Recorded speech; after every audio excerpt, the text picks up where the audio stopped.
Assalamualaikum warahmatullahi wabarakatuh. Selamat pagi, siang, sore, malam semuanya. Bagaimana kabar kalian? Semoga selalu dalam keadaan yang baik-baik saja ya.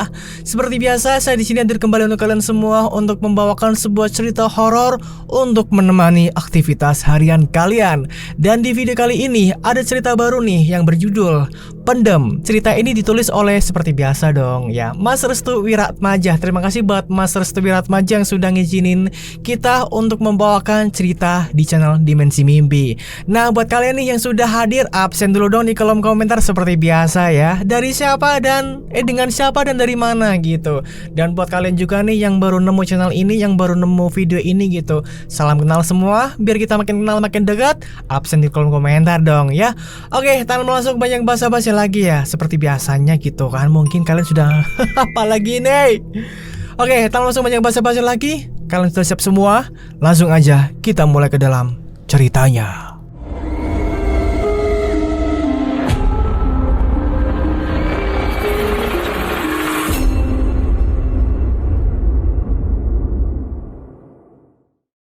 Pagi-pagi sekali, Agung pergi ke rumah ibunya yang bernama Bu Nani. Sebenarnya, jarak antara rumahnya dengan rumah ibunya nggak jauh. Dia berada di pertengahan kota, sedangkan ibunya berada di sudut kota di sebuah kota yang ada di daerah barat. Tujuan dirinya pergi ke rumah ibunya adalah ingin menyampaikan maksud dan tujuannya yang selama ini sudah dipendam oleh istrinya, yaitu Wastari. Wastari meminta kepada Agung untuk pindah rumah ke sebuah tempat yang ada di Jawa Tengah. Kebetulan tempat itu adalah kampung halaman Wastari. Di sana ada sebuah rumah yang sudah tidak berpenghuni semenjak kematian dari keluarganya.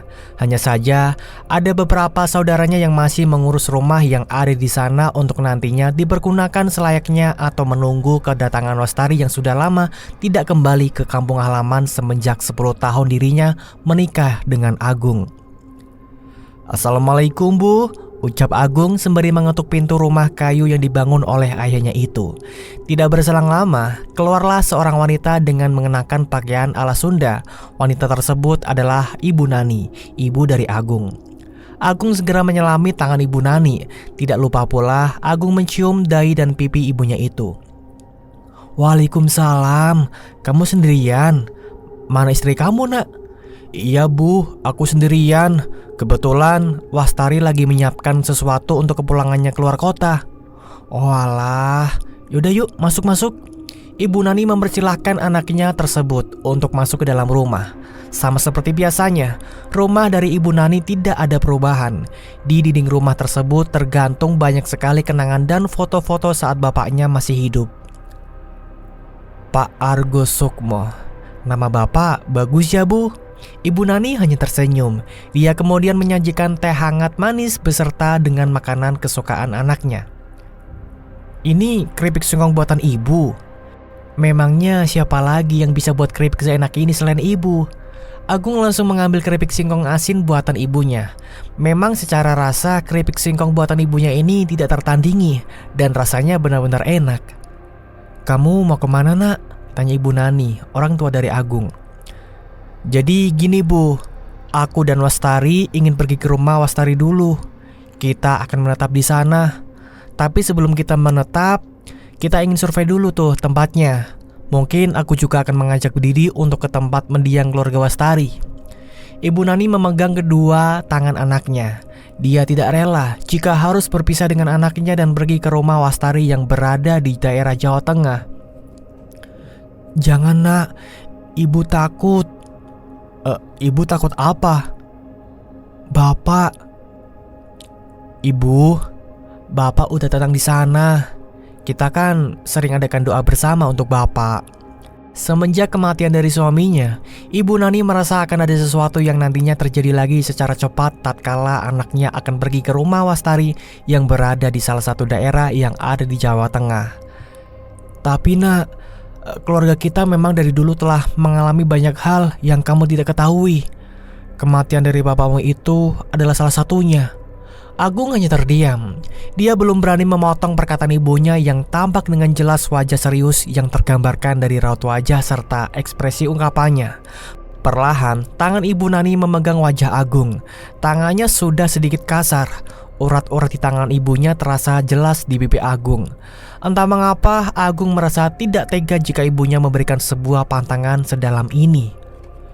Kamu harus tahu nak, jika dendam masa lalu itu masih ada, dendam itu sangat berbahaya.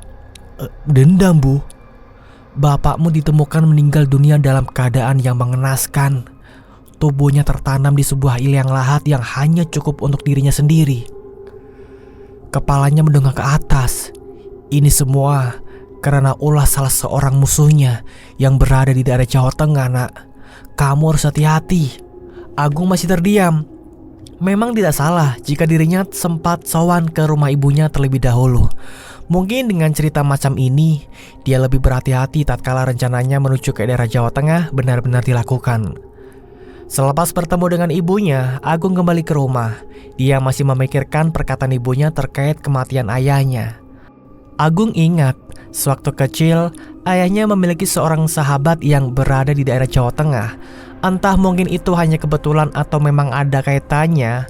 Tapi jika dipikir-pikir, semenjak kematian ayahnya, sahabat dari ayahnya ini tidak pernah menengok ke rumah. Agung masih menyetir mobilnya dengan perasaan yang rancu.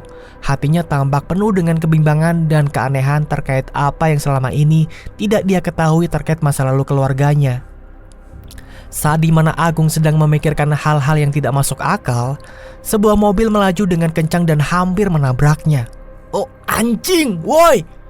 Tidak berselang lama, terdengar suara benturan kencang. Bruk! Mobil itu menabrak pembatas jalan. Agung segera menepikan mobilnya dan melihat dengan jelas pengemudi mobil tersebut sudah meninggal di tempat dengan keadaan yang mengenaskan. Agung berusaha mendekat pengemudi tersebut. Namun di sisi lain, orang-orang berteriak histeris dan ketakutan. Tidak ada satupun orang yang mendekati pengemudi tersebut. Ini bercanda kan? Cepat panggil polisi! Aneh, sungguh aneh. Saat Agung berteriak semacam itu, orang-orang yang ada di sekitarnya justru tersenyum.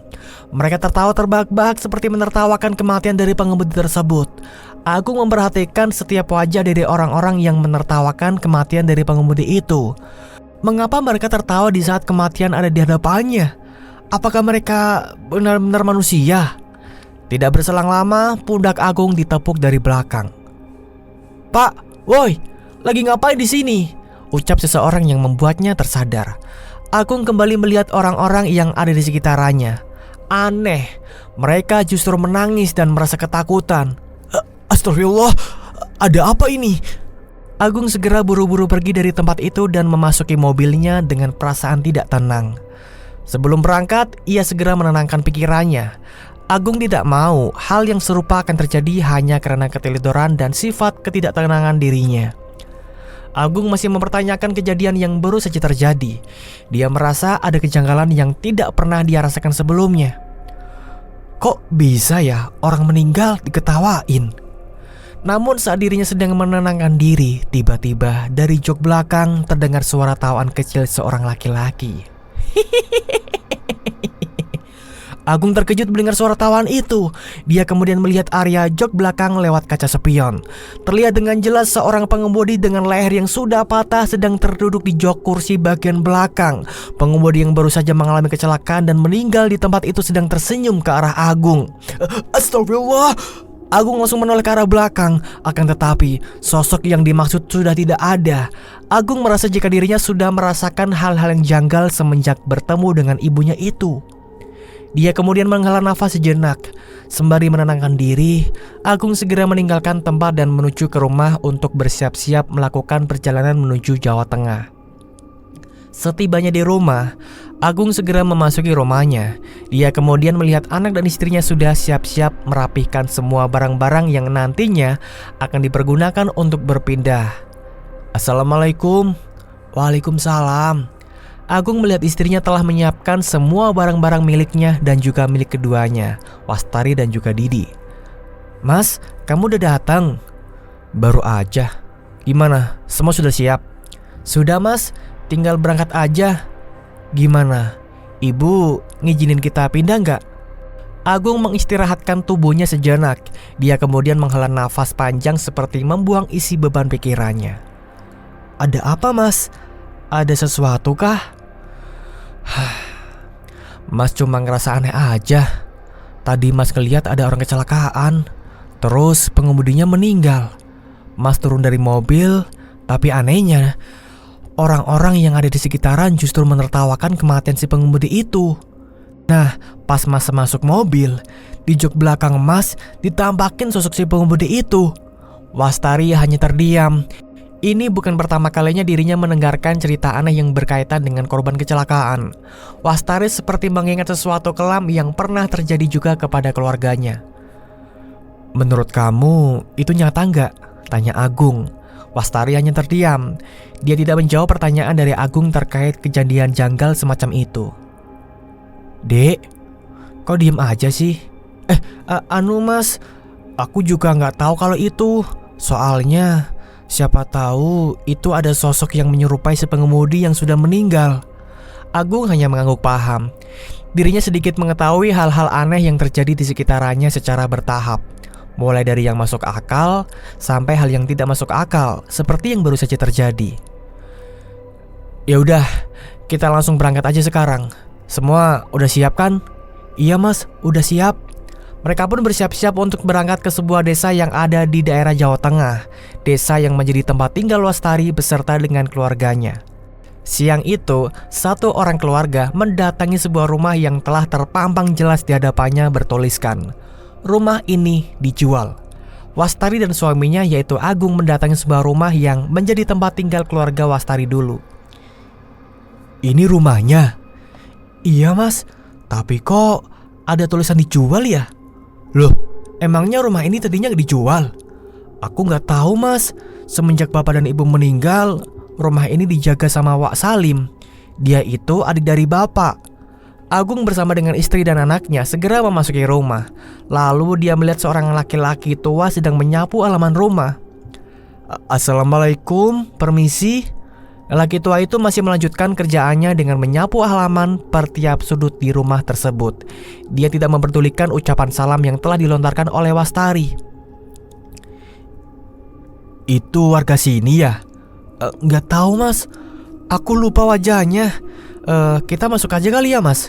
Mereka pun akhirnya masuk ke halaman rumah karena orang yang berada di dalam rumah tersebut tidak menghiraukan panggilan salam dari Wastari. Saat mereka mendekati orang yang sedang menyapu halaman, Wastari kembali mengucapkan salam dari dekat. Assalamualaikum Pak. Orang itu masih terdiam. Dia tidak menjawab apapun. Sepertinya orang itu memang benar-benar menghiraukan panggilan salam dari Wastari. Maaf mengganggu Pak. Saya Wastari, anak dari Pak Burjo dan Ibu Martina. Saya mau bertemu dengan Wak Salim. Apakah Wak Salim ada di rumah ini Pak? Tanya Wastari. Orang itu masih terdiam. Dia tetap menyapu halamannya dan menghiraukan kalimat yang diarahkan oleh Wastari. Maaf Pak, apakah Bapak kenal Wak Salim? Tiba-tiba orang itu menghentikan nyapunya. Dia mengucapkan jawaban yang begitu mencengangkan. Kenapa kamu pulang ke sini? Wastari terdiam. Saat orang itu menghadapkan wajahnya ke arah Wastari, dia langsung mengingat sesuatu.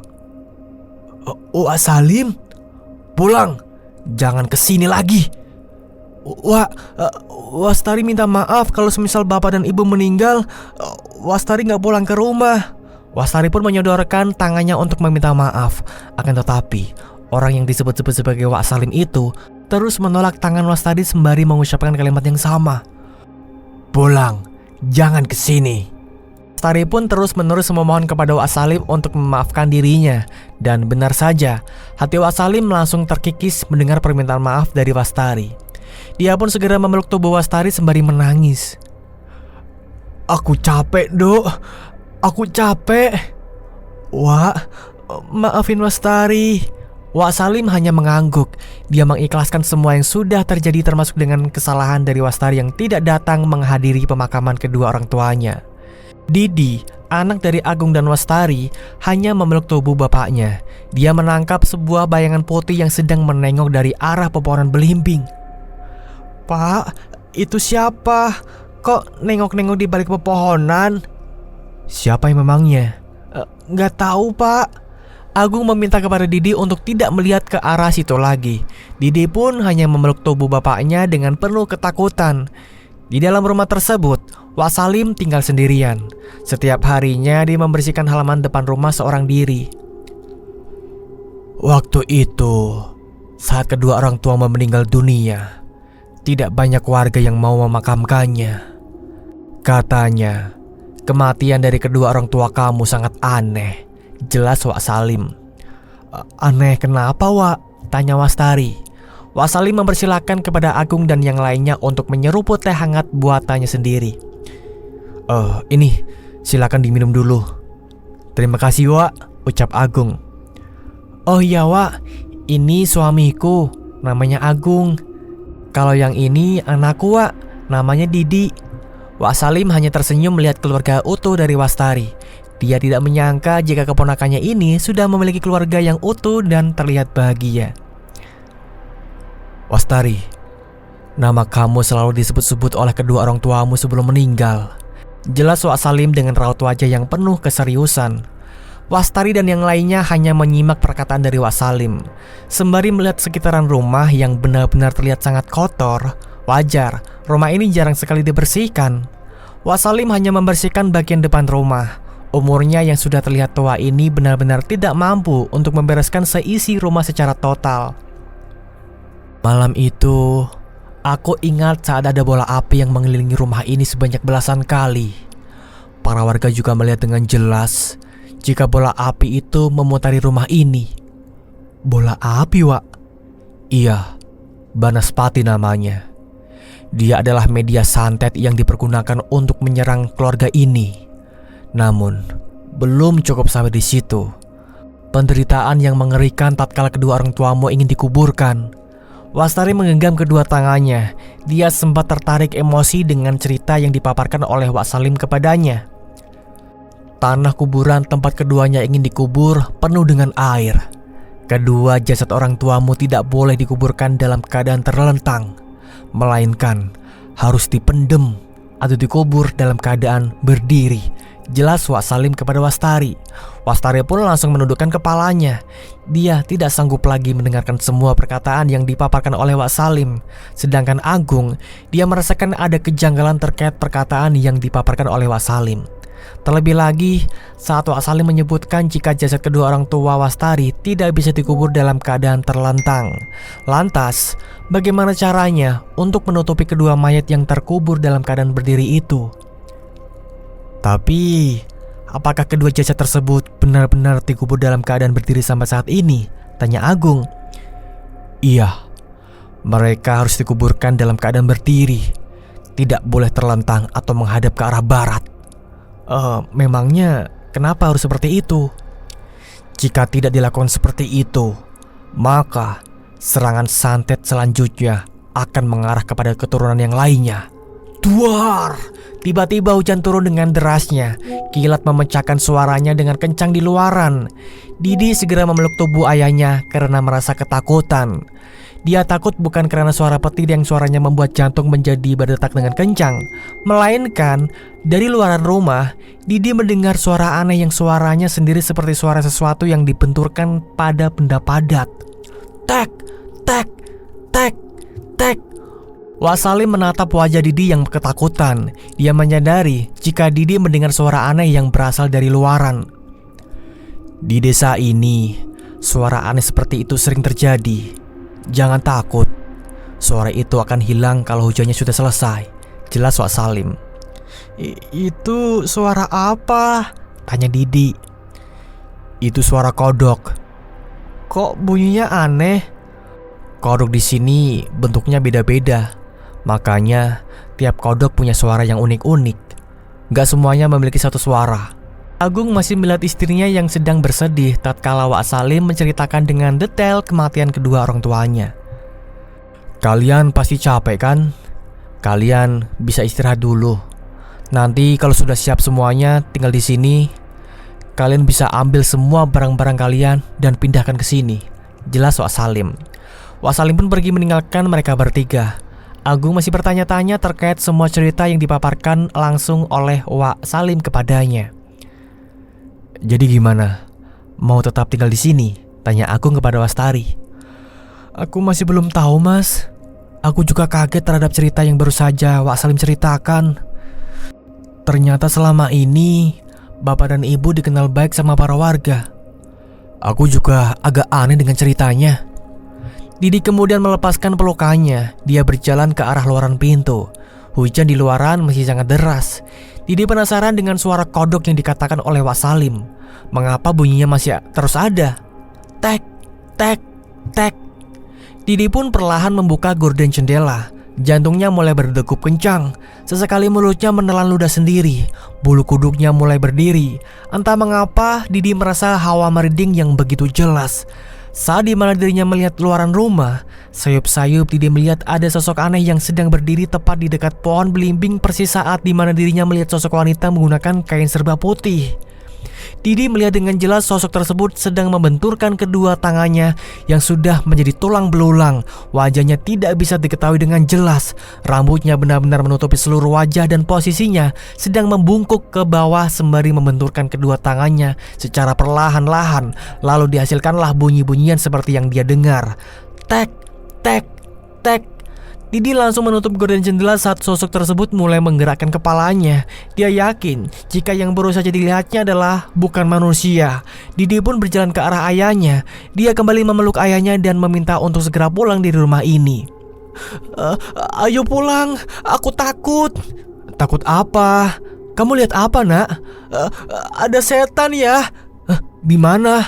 Itu di sana, di dekat pohon belimbing. Didi segera menuju ke arah luaran. Dia baru saja melihat sebuah penampakan aneh yang merupakan sumber dari suara seperti suara kodok yang dikatakan oleh Wak Salim. Agung pun segera menuju ke gorden jendela, diikuti oleh Wastari yang juga penasaran dengan apa yang baru saja dilihat oleh Didi barusan. Saat mereka membuka gorden jendela, mereka melihat Wak Salim sedang mengambil kodok di dekat pohon belimbing.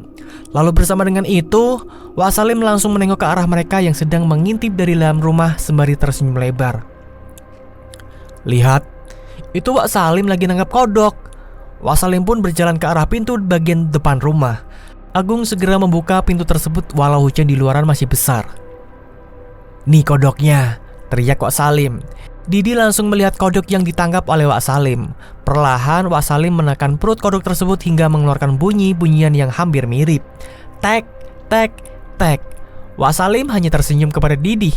Dia kemudian mengatakan sesuatu kepada Didi terkait suara-suara yang dimaksud. Itu suara kodok, suaranya gitu bunyinya. Namun tidak berselang lama, Didi menangkap suara lain yang suaranya berbeda dengan suara kodok yang baru saja dia dengar. Tak, tak, tak. Didi pun segera memegang tangan ayahnya. Agung merasakan ada keanehan yang dialami oleh Didi saat itu. Itu suara kodok, Dek, jelas Agung. Didi hanya menggeleng-gelengkan kepalanya. Dia tahu betul perbedaan suara kodok dengan suara yang baru saja dia dengar. Tidak berselang lama, Didi melihat ke arah pohon belimbing tempat di mana Wak Salim mengambil beberapa ekor kodok di sana. Tek, tek, tek. Suara itu terus berbunyi di saat sosok wanita dengan rambut yang menutupi kepalanya sedang membenturkan kedua tangannya secara bersamaan. Ah, setan! Didi langsung berlari ke dalam rumah. Agung segera mengejarnya, sedangkan Wastari, dia menanyakan apa yang terjadi kepada Didi barusan. Wah, anakku kenapa ya? Anakmu lahir kapan? Maksudnya? Waton anakmu apa? Selasa Kliwon. Kenapa emangnya, Wak? Selasa Kliwon itu adalah weton yang dipergunakan oleh orang-orang yang memiliki ilmu hitam untuk dijadikan sebagai tumbal pesugihan. Dan itulah teman-teman ceritanya. Kita cukup sampai di sini dulu ya, karena ini part 1 dan kita akan melanjutkan part 2-nya di video berikutnya. Nah, buat kalian nih yang penasaran dengan kelanjutan ceritanya, makanya stay terus di channel Dimensi Mimpi ya. Dan jangan lupa juga buat kalian suka ceritanya, klik like-nya dong. Dan yang belum subscribe nih, silahkan diklik dulu tombol subscribe-nya. Dan jangan lupa juga nyalakan loncengnya agar kalian tidak ketinggalan video terbaru dari channel Dimensi Mimpi. BTW, terima kasih ya buat kalian semua yang sudah support channel Dimensi Mimpi, yang sudah nonton video ini dari awal sampai akhir. Makasih banyak semuanya ya. Kita akan bertemu lagi di video berikutnya. Dan untuk sekarang, saya pamit undur diri dulu. Wassalamualaikum warahmatullahi wabarakatuh. Ingat ya, hidup hanyalah ilusi.